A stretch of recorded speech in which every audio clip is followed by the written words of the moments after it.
Sports fans, how we doing? I'm by myself today. As you can kind of see, I'm in my crib. I am without Sir Chance a lot today due to some other stuff. He was not able to record tonight, so we just put out a solo to get something out to you guys. So, busy week last week, holidays. Y'all get it. I don't gotta explain that. Yeah, we didn't have an app out, which is fine. But just know, we've been hitting the parlays, bro. Like, I'm up about like 700-800 right now, something like. But going crazy. I'm not gonna lie. Shout out to Rithmm. Thank you, Rithmm, for sponsoring and partnering with us. We're grateful every single day. We love using your app. It's bottom line, best thing that's ever happened to me. Partnering with a sports betting company is crazy, bro. Just because, like, I don't know. It's just unfathomable. I don't know. Grateful for real. Appreciate y'all. So let's get right into it. Gonna pretty much do a quick little run through, brief discussion. I'm currently watching NBA in-season tournament as we speak right now, recording this. So I got it on my TV, so if I look over there and see D Fox go crazy, y'all know why. The GOAT. We're gonna hit a little bit hard on college football rivalry week. You know what I mean? NFL. A lot of stuff been happening in the NFL since we last had an episode. A lot. R.I.P. Joey. Sorry, brother. Let me see what else. I mean, man, NBA is going crazy right now. It's very entertaining. Surprisingly, I'm not an NBA fan, but like, Kings are hot right now. Rockets are a fun team. Mavericks are. Luka's on the Mavs. You know Luka. You know what I mean. College basketball is back. College basketball is something we haven't talked about. And I mean, I'm not the biggest basketball guy, but like, man, March is unreal. I already can't wait for March. I don't watch basketball until March, I'm not gonna lie. But to do a quick little run through here, we're gonna run through some of these college football games. I got my phone pulled up here, so we're gonna pull up. All right, starting off, we got Thanksgiving night college football. Egg Bowl.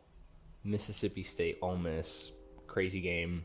If you watched it, the Bulldogs were up, and then they weren't. Ole Miss won 17-7. Interesting game. Kiffin locks his second straight 10-win season. So congrats to Lane. I don't like Lane Kiffin. I'm not gonna lie. But Jackson Dart threw under 100 yards, and then immediately after the game, Will Rogers hops in that transfer portal. R.I.P. Hail State. Wishing all the best. I don't know a single Bulldog fan, I'm not going to lie to you, but we're just going to go with it. Iowa, Nebraska. Lowest over under. Texas and Texas Tech. Game was not even close, bro. I have a final score 57-7 Longhorns. They're making a case to put them in the playoff. And, oh, man, I just don't. I can see it, but like they're gonna have to dominate in that Big 12 title game against Oklahoma State. Like they're gonna have to dominate, bro. Like, talking like another 50-point bomb, and it's just I don't see it happening, unfortunately. But I mean, they're gonna do what they can. We got a lot of. We'll talk about the playoff in a minute, all the scenarios, all that kind of stuff. I'll give my prediction, my take on all that. That'll come later. But moving on forward here, Oregon's proven themselves to be in, bro. I mean, I know we'll talk about the preview of that Pac-12 title game on Thursday or Friday, I believe. So we'll go over that when I'm back with the boy. But dude, they dominated that game. I mean, they proved to be one of the best teams in the country. Bo Nix might have solidified himself as the Heisman in that game. My hat looks crooked. Bo Nix might have solidified himself as like the Heisman in that game, to be honest with you. I ain't gonna say much on that because that's my pick to win the Heisman. I don't agree with Jaden Daniels' stat padding, whatever he's doing, to be completely honest with you. And now we'll move on to Saturday. I'll get to the game last because it's most important. But I'll do a quick run through these like 3:30 games. Louisville gets beat at home against Kentucky. Big loss, especially to your rival, man, your in-state rival. I cannot believe that Notre Dame lost to them. I'm still a little bit hurt about that one, but players, they had players that came to play. That was the best way you can put that, pretty much. I mean, nobody necessarily played better than the other. I mean, both quarterbacks almost kind of had the same game. Devin Lear threw 3 touchdown passes. I mean, Plummer had an average game of, again, like 2 touchdown passes and a pick. Plummer's gonna plumber, you know what I mean? But again, I don't know. It's college football. Anything happens, anything goes. This Texas A&M Louisville or Texas A&M LSU game gave me a scare because I had LSU in my parlay. It was a 6-teamer. It was from Black Friday up until Saturday. Let me pull it up. I had Ole Miss. Sorry, I had Mississippi State on the cover, but technically still Ole Miss, whatever. I had Ole Miss, Mississippi State cover. I had Penn State money line, Texas money line, Oregon money line, Michigan money line. I had to. Notre Dame money line, LSU money line. That was pretty much it. And Bama money line, 8. It was 8-legger. Paid out a lot. I ain't gonna lie. Yeah. But they were struggling, bro. Like they gave me a scare. Jaden Daniels, he didn't show up until like midway through the game. He still had 4 touchdowns. Don't get me wrong. He still had 4 touchdowns. Rushed for over 100 yards. Good game. But like, if I'm not mistaken, it was like through like one half of football, he didn't have like almost anything. And I was like, that's all Heisman. But then he made up for it in the second half, and then everybody was like, yeah, that's my Heisman.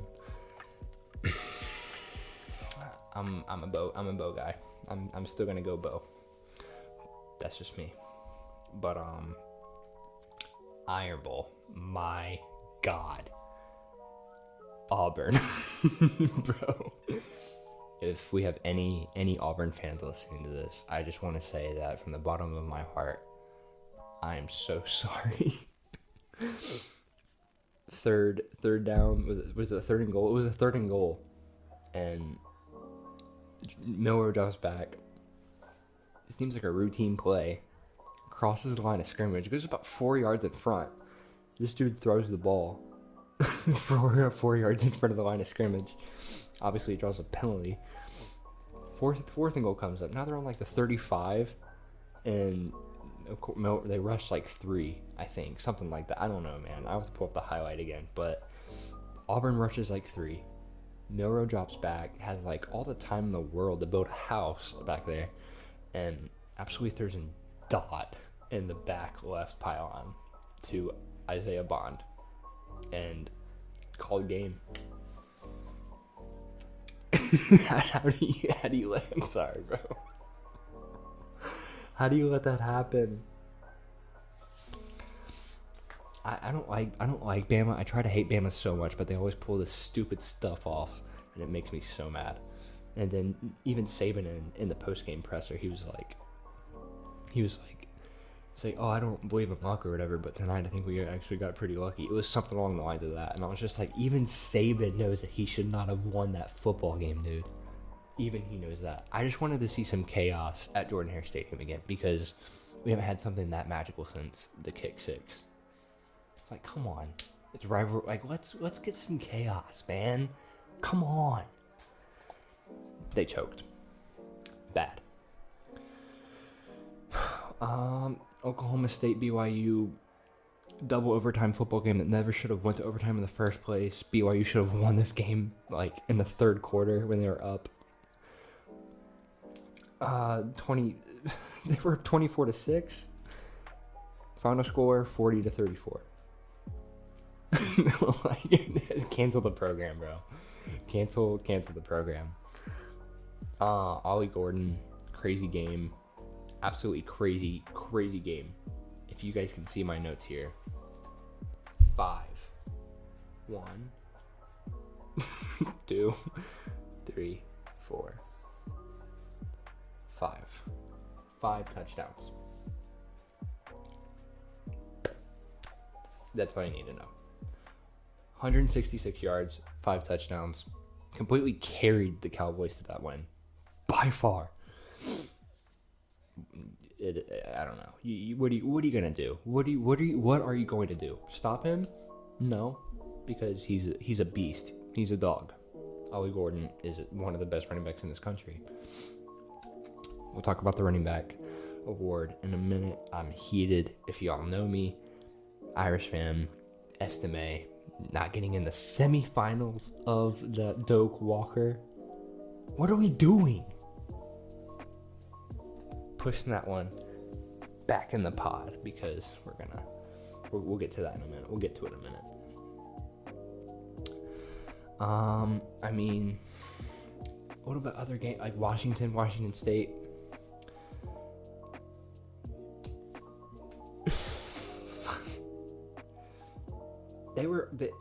The Huskies were so hot,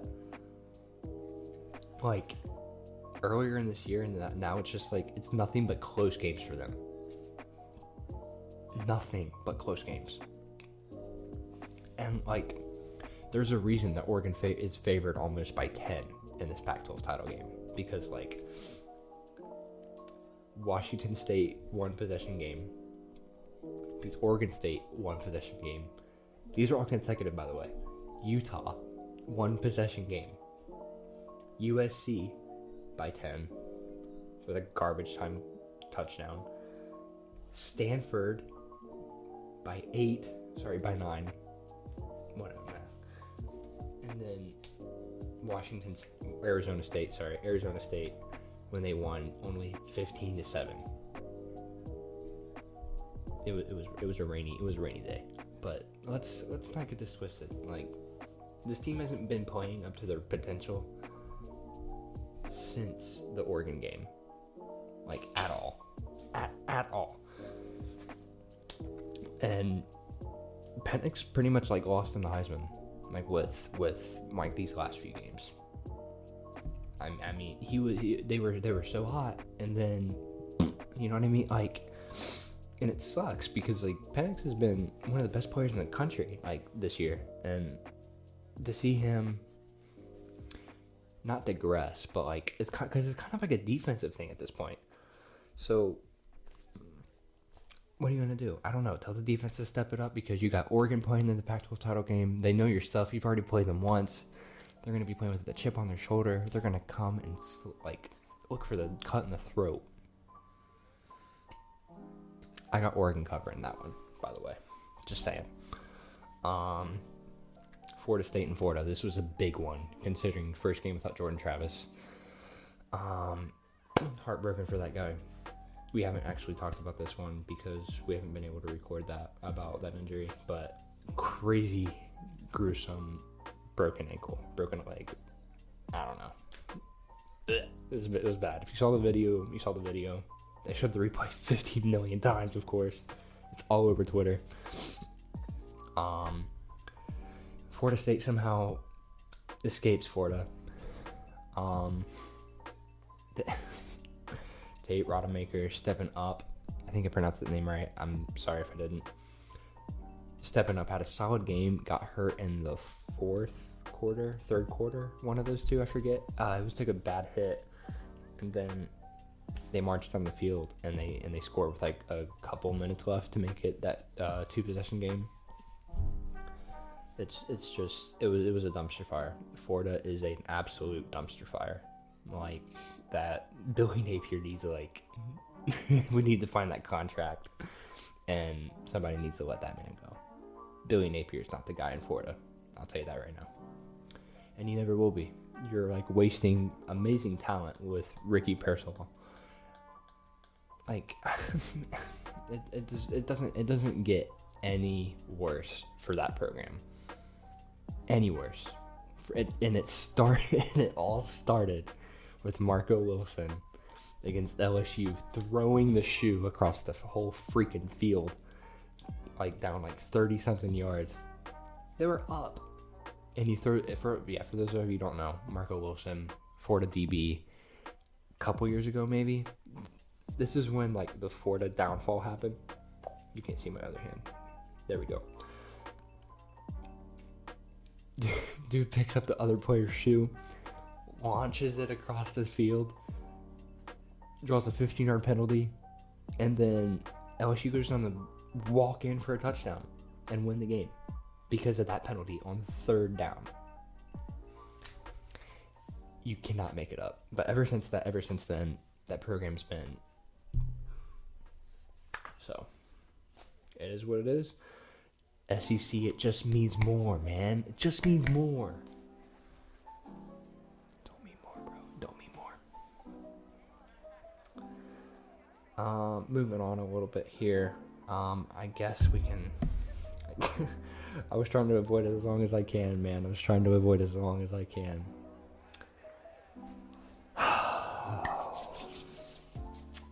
Michigan and Ohio State. Michigan and Ohio State.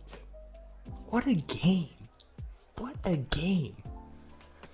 You got Honda McCord. You got Maserati Marv. I ain't got a chance here because he's Ohio State fan, so I can talk all I want. I'm going to get blasted in the comments for this one, not going to lie.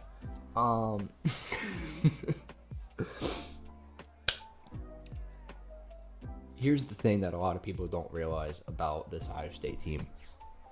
And I think that a lot of people actually do, because the people that I have talked to, they're like, oh, for sure, absolutely, blah, blah, blah. You can't blame it on Kyle. You just can't. You just can't. The game-stealing pick is one thing. We get it. Yeah.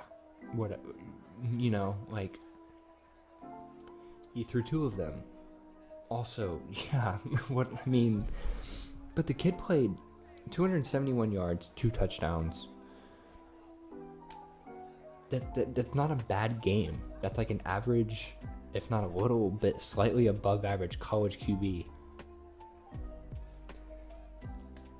It wasn't, he played better than JJ. JJ, actually, timeout, let me pump the brake. JJ had these crazy throws, drive after drive, and the stats, stuff like that is not going to show up on the chat. Stuff like that is not going to show up on the stat sheet. JJ's just so sharp. He's sharp. He is sharp as cheddar, dude. This kid can flat out ball. I love watching him. I'll admit it. I don't care. I'm an Irishman. Kind of to backtrack here because it kind of didn't cross my mind at the time that I was talking about it, so I'm going to restart a little bit. The Doak Walker Award goes to the best running back in college football, right? So, the finalists are a little, it's kind of like a punch in the, I don't agree with any of it. I think Audric Estime was snubbed by a mile. This dude is the best running back in college football, and I will not be told otherwise.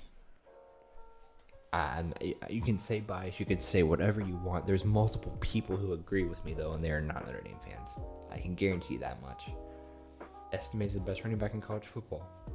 Get it through your head. And if UCF fans can claim a national championship in 2017 that does not exist, then we can claim Audric Estime winning the Doak Walker. Not up for debate. I don't care. Argue with the frog.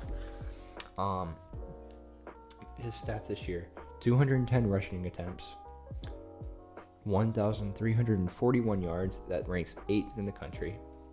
18 rushing touchdowns. That's third in the country. Averaging 6.5 yards a carry. That's hefty. 142 receiving yards. He's not that elusive screen back. He's that downhill, that gap shooter back. You know what I mean? Like, I always tell Chance, he's that Ezekiel Elliott running back. You know what I mean? 892 yards after contact. 4th in the nation. And then a rushing grade of 94.1%. The highest among all FBS running backs. And he was not even a semifinalist. The media absolutely despises Notre Dame. I'm not going to be told otherwise. I don't care. They absolutely hate us. Had to throw in another one of them in there. I mean, like, but dude, like the Thorpe Award finalists, there's only 3. Okay. Iowa cornerback Cooper, I'm gonna mispronounce it. Is it Dijon? Georgia safety Malachi Starks. Air Force safety Trey Taylor. Finalists. Their numbers: Trey Taylor stats: 39 solo tackles, 0 forced fumbles, 3 interceptions, 4 passes defended. Okay. A lot more tackles. So, I mean, yeah, cool. Cooper Dijon, sorry, whatever your name is, I apologize. 26 tackles, 0 forced fumbles, 2 interceptions, 5 passes defended. Okay. Let's look at the nation's leading safety, leading defensive back, leading cornerback, leading defensive player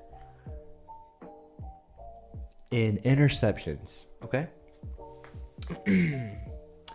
Xavier Watts, 28 tackles, 1 forced fumble. That's more than all of these guys. I'm going to skip interceptions for now because it's funny how bad this difference is. And he did not even get awarded a semifinalist as well. Interesting. Very weird. 4 passes defended, so about the same as everybody else, right? Except for, I don't know. Whatever. Doesn't matter. This matters. 7 interceptions. Okay, to talk about the NBA for a little bit, we had a lot of teams who can clinch their groups tonight with wins in the in-season tournament. One of those being my Kings, our Kings, the Bucks, I believe. The Heat could have, but the Bucks, I believe these games are still going on, so we don't really have final updates on those. So we'll probably talk about them on Thursday, I'd assume. But I mean, yeah, some of these teams can clinch. We'll see, because I think it's going to be interesting. This in-season tournament has been pretty cool. It's been fun to watch. It's been entertaining. It's been kind of background noise to me for a little bit at night, but I mean, you know, I'll look up at the TV every once in a while. You know, you all catch me doing that probably about 5 times this episode. But yeah, more to come on that on Thursday. We'll talk about that. We'll get that set in stone. Gonna go back to football here. NFL. Thanksgiving slates. This is when I won my money. All right. So for the Thanksgiving slate, we had everything. We had the Packers because the Lions have lost. Is it 6 straight now? I think it's 6 straight now. 6 straight Thanksgiving games. took Packers money line with ease, with not a doubt in my mind. Obviously, we had the 49ers in there. Obviously, we had the Cowboys in there. We'll talk about that in a minute. Y'all know I got a lot to say. The Dolphins, of course, for Black Friday. So we combined all of those into Moneyline Parlay. I think payout was about, I want to say 90 to 120 on that one. Solid day, solid weekend. From Thursday up until Sunday night, I recorded almost a little over 800. And we're still going. I'm going to keep that in the betting accounts. We're going to keep riding. We're going to go off this fantastic conference championship weekend in college football and then go off another crazy slate in the NFL. So more to come on that. I'll give my picks for everything coming up on Thursday. We're going to have to do that now, giving our betting picks, letting you guys tell us, because we're having a lot of fun with this and we want you guys to join in. Eventually, we'll probably make some sort of community for all this kind of stuff to where we can just chat about the bets, you know what I mean? So cool, big stuff coming. We'll see about that kind of stuff, so stay tuned for that. But to go over a couple of these games, Thanksgiving slate, Jared Goff looked like he played back for the Rams again on that Thursday. That was a crazy, wild first Thanksgiving game. Jordan Love looked phenomenal, like actually phenomenal. I don't know where that Jordan Love was all year, but I mean, like, the dude was automatic, it felt like at times. Christian Watson had a really good game, one of his first better games of the season since he's come back from injury. So yeah, congrats to the Pack. Big game coming up on Sunday night in primetime at Lambeau against the Chiefs. So big things coming there for that one. I'm excited for that one. Again, we'll give the picks. Green Bay upset. For the next game we got here, we got my boys.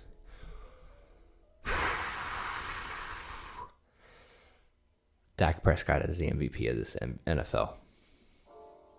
It's like, no, but like seriously though, like this dude is a contender for sure. He's an absolute contender.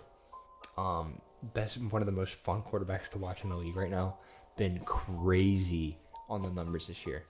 Absolutely insane. They shut down Sam Howell, who actually leads the league in passing yards. Dak is now, I believe, in second in touchdowns behind Josh Allen, and still manages to have 6 interceptions. He's now 4th on the passing yards list in the league. So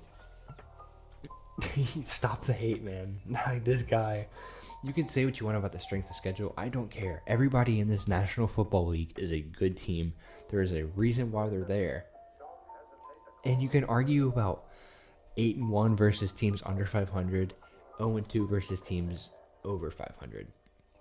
Those two teams just so happen to be like in the top 3 of the favorites to win the Super Bowl. Like, y'all do realize that, right? Like, that's not going to be an easy game. The 49ers, they probably will win it. It doesn't, like, at this point. I mean, like, we can probably all agree on that. I'll talk about the Eagles in a second. Y'all know how I feel about them. I don't want to even get into that right now. 49ers dominated Seattle in that 12th man. Was not even close. K9 was out. Geno wasn't at 100%.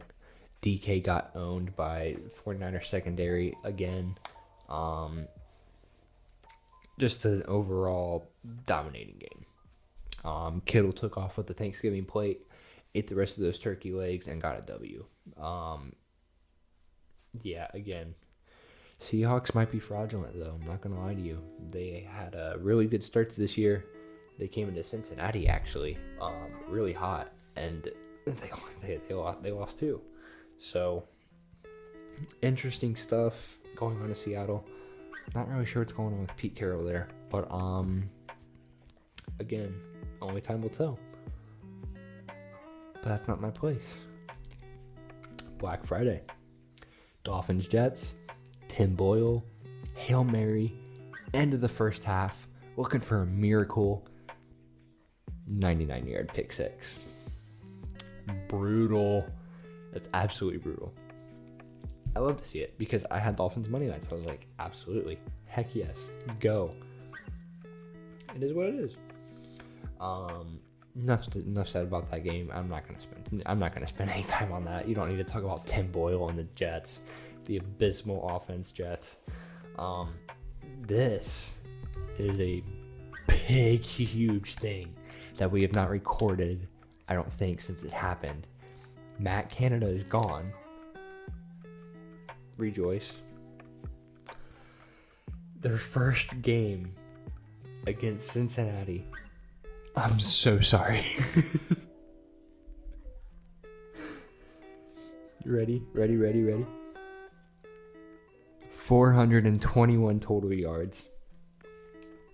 Their most since 2018, 2017 when Big Ben was a quarterback. Dude.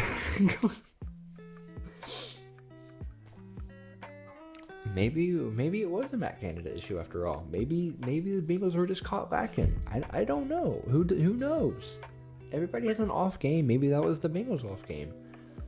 Again, who knows? Kenny Pickett looked sharp. 270 passing yards. Najee Harris looked like the rookie Najee Harris that game. Jake Browning. I think you got to give him a little bit more time. I mean, like, obviously, you're just looking for a final seed in that playoff now. Do you think it's going to happen? Probably not now, unfortunately. But if you're going to win these type of football games, this was a 6-point game. 16-10 was the final score. If you're in a one-possession football game, you have to run the ball more. Bottom line, Joe Mixon has 8 carries for 16 yards. You've got to feed that man right now. Jake Browning is not going to be having to throw 40 passes a game just to get you through. That cannot happen. You have to run the ball here. I don't know what else to say for that one. Zach Taylor play calling again is probably similar to Ryan Day. Like it's a dumpster fire. It's pretty bad. And I know the fans think the exact same way. I know for a fact that they do. It wasn't necessarily a bad game for the receivers. They made up for it. Jamar Chase looked solid for a 481 game. 4 catches, 81 yards, not 481. Nobody on the team had more than 3 catches other than Boyd. Tanner Hudson, surprisingly, had a really good game. And then Jamar, obviously. Everybody else stuck at 2 or 1 or 0.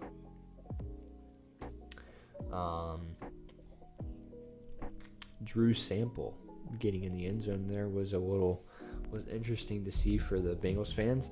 This tight end is definitely a force to be reckoned with, and I think that he should take the spot over Irv. I genuinely think that. That's just me though. I'll wait for the Bengals fan takes on that. I'm a big Drew Sample guy. That dude is a unit. He is a dog. You got to get him the ball more. That has to be Jake Browning's new favorite target.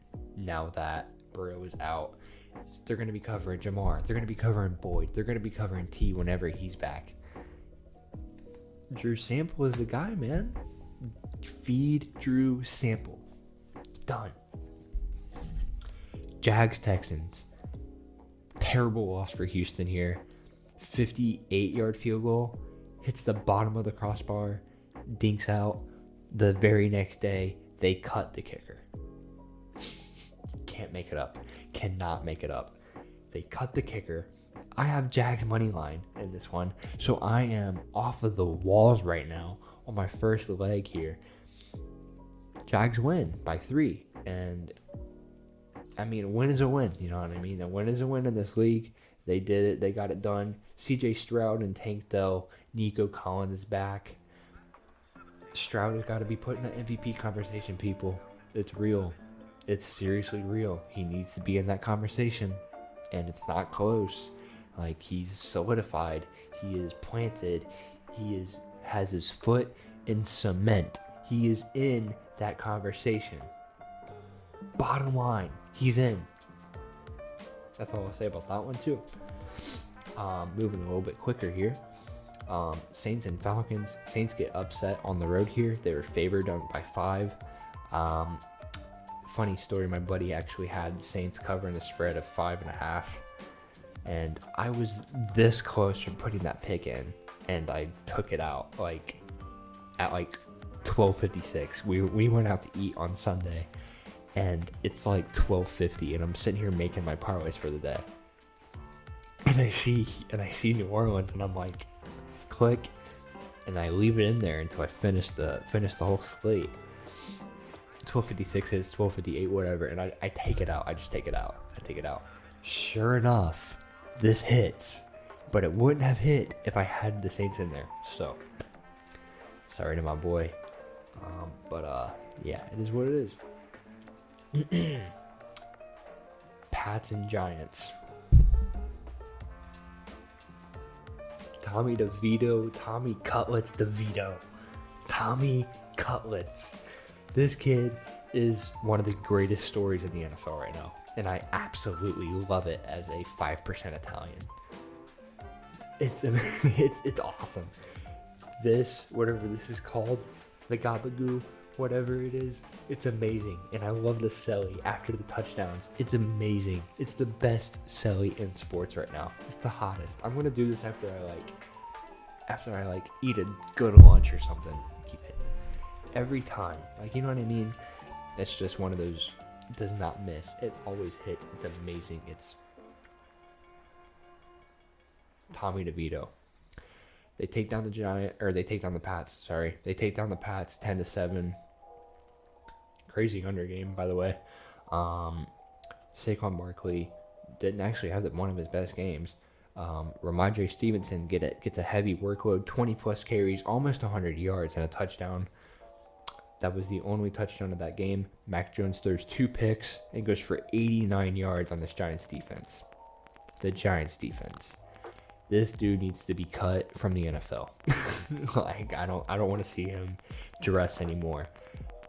I just don't. I don't care what anybody says. He does not deserve to be wearing an NFL badge on his collar right there. Get him out. He's going to be the number 1 XFL draft pick next year. I don't care what anybody says. He's cooked. He's done. Jalen Hyatt with a 100-yard receiving game. The Tennessee legend. Stud rookies on the outside if they have a cold quarterback going to them. And DeVito has been that guy. DeVito is playing really good football right now. He's playing really good football. Not against Dallas, but he's playing really good football. Rams bust the Cardinals. Surprisingly, I'm not going to lie to you. I kind of thought this game was going to be a lot closer. I know the Rams were favored in this one, but I for sure thought Kyler Murray was going to have a heck of a game. But it was Kyler Murray that had a heck of a game. And it was Matthew Stafford that had a heck of a game. Stafford threw 4 touchdown passes for just a little bit over 200 yards. Only 1 pick on the day. Solid day. Kyron Williams, 143 rushing yards. 2 touchdowns. Irish running backs are taking over the NFL. And I am 100% for it. I love it. Love it. A little bit more. Broncos stand hot, taking down Cleveland. Russ is him. He didn't have maybe the greatest game. Again, whatever, I get it. But he managed this game so well if you watched it. There's just some efficient throws. He was spot on. Almost all of them. Was turnoverless, I think. I don't know if I'm right on that one. He was turnoverless, I'm pretty sure. The Browns defense could not stop Denver. They just couldn't. And DTR goes out with a concussion in the third quarter. I don't know if I am confident in him yet. I wanted Cleveland in the playoffs so bad, man, but now it's just they don't have a quarterback either, and now they're screwed. In which, again, as the Bengals fans are going to be like, good. No, like it's good for the sport. Like you want these type of people in the postseason because they have electric fan bases who've waited years for this moment. They get the moment, and then bam, week 2, Nick Chubb done for the year. Bam, 2 weeks, 4 6 weeks later, whatever, Deshaun Watson out for the season, done. They only have their defense to carry them to these games, and I just don't see it happening, unfortunately. But truth hurts. We'll see how their season goes, but it's not looking too good right now. But the Broncos are hot, man. The Broncos are one of the hottest teams in the NFL right now, and I'm loving it. I'm absolutely loving it. Chiefs Raiders blow 14-0 lead on Pat Mahomes, and Pat Mahomes gives them a taste of their own medicine and makes them pay, and they definitely did. They beat them 31-17. Pat had a heck of a game. Rashee Rice with a heck of a game as well. 107 yards, 1 touchdown. Pacheco gets in the end zone twice. Only 55 yards, a ton of carries though. Heavy workload. He's a horse, dude. The dude can do anything. Josh Jacobs, heavy workload as well. 20 carries, 110 yards, a touchdown. Jacoby Myers with an incredible catch, if any of you seen it. Also had 6 points for himself. For that game, that was a little bit rough to watch just because you want to see the Chiefs. You want to see some chaos in the NFL. The Chiefs weren't having it, and I guess it's very evident that time, but it is what it is. So, whatever. Congrats to the Chiefs for holding on to another game and squeaking by, I guess. Speaking of squeaking by, Philadelphia Eagles.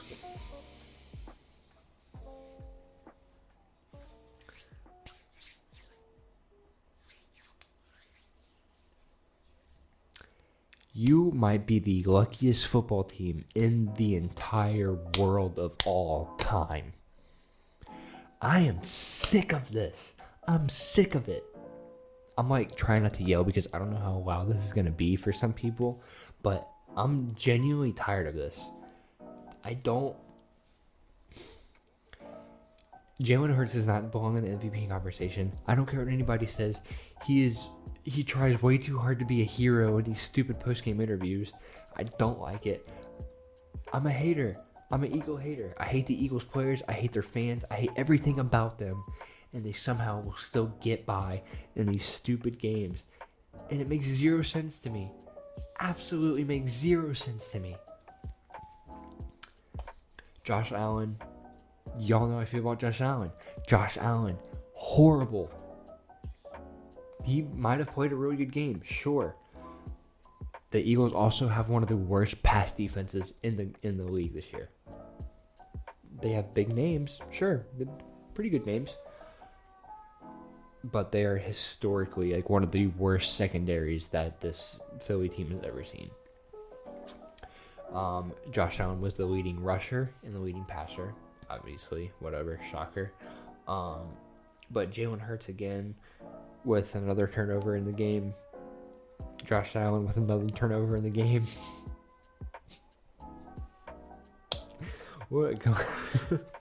Eagles are going to have a tough stretch here. They host the 49ers next Sunday at home. Of course it's at home, because why would it be in San Francisco? Why? I don't know. Why wouldn't it be? Why would the Cowboys have to go on the road to Buffalo and San Francisco this year? I don't know. That's weird.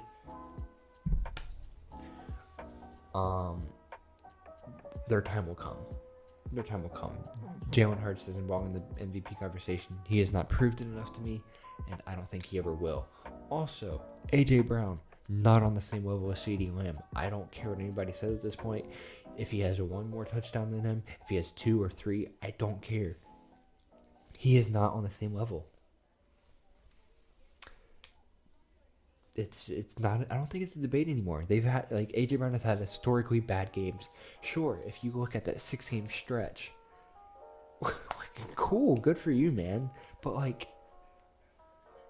I'm sorry, I just don't. I don't see it. I don't see that. I don't know, but y'all know how I feel about the Eagles. Y'all know how I feel about my Cowboys. So we'll see y'all in 2 weeks when you come to Dallas. That's all I'll say. Sunday night was an absolute sweat in my parlay here again. For this Sunday's parlay, we had the Jags. Obviously, we had the Jags, Titans, Rams, Broncos, Chiefs, Eagles, Ravens. The Ravens were almost trying hard to lose this game, even though the Chargers were giving it to them. Herbert threw an interception, but they also lost 3 fumbles. The Chargers O-line is abysmal. It's terrible. It's got to go. You want to know who else has to go? Brandon Staley. Get this man out of LA now. He does not belong in the NFL. He really doesn't. This game ended in a crazy finish with Zay Flowers on the cover of the spread, which was insane to watch live as a person who had the money line and knew several people who had the spread, which is crazy. So congrats, Zay Flowers. Heck of a ball game there. Lamar, in one of his first games without Mark Andrews, it's a little bit skeptical. Didn't have a lot of passing yards. Only had 1 touchdown pass. Isaiah Likely was the team's leading receiver, so it's still a tight end, which is a little odd considering when you have Odell and Zay Flowers out there. Keenan Allen, probably the best receiver in the NFL right now, by far, by a mile. The dude has had an unreal year. He's I don't know if I can remember. He's already had several games over 10 catches, 100 yards. The dude is on another level right now, and I love watching him play. So we'll see about that going forward. But for that, I just got an update on my phone. And it says Riley Leonard is almost a done deal to Notre Dame. He followed a bunch of Notre Dame people on Instagram today, and they followed him back, as well as it's being reported by multiple of our sources within Tribune that Leonard is going to Notre Dame. I'm not a fan. I'll regroup on that on Thursday. Maybe. I don't even know if I'll talk about that or not. I don't know if I want to because I'm going to blow up. So, but that's probably going to cover this entire episode.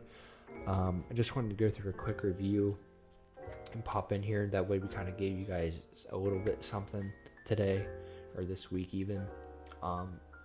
We should be recording on Thursday. Should be another quick episode. We're going to review or preview these conference championship games that are coming up. We're going to review these in-season tournament games that are finishing up, actually. And then we're going to talk about the NFL slate on Sunday as well. We're going to make sure that we give our picks and our parlays and stuff like that with Rithmm and a bunch of other stuff like that. I'm telling you guys right now, it is 100% worth the investment if you're going for Rithmm. $15 a month isn't really not that bad, especially when you're going to make your profit back in a bet within one bet. Literally. If you put, you put $10 on a plus 300 odds parlay, you're getting paid $30 something, right? You're covered for the month. And on top of that, you have $15 extra. And after that, if you win again, you might have double that. And if you're like me, who is greening out right now, you're going to be up covering the entire several years. I have enough to pay for 8 years of Rithmm right now if I wanted to. But I don't, because we're partners. And that's what we do. And I love them. Thank you. Thank you for giving us the locks. I cannot wait to share with you guys our picks. Me and Chance both are really red hot right now.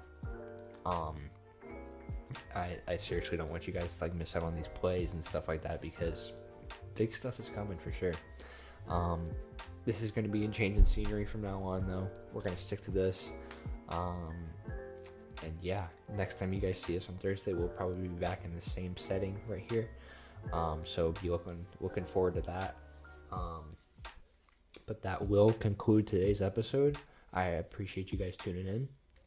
And listening to me rant and talk by myself here is very different, to say the least. This is my first time doing this. So for the close friends, for the fans, for the family that's listening in, much love. Yeah, we'll see you guys on Thursday or Friday, and good luck with the bets, and go Irish.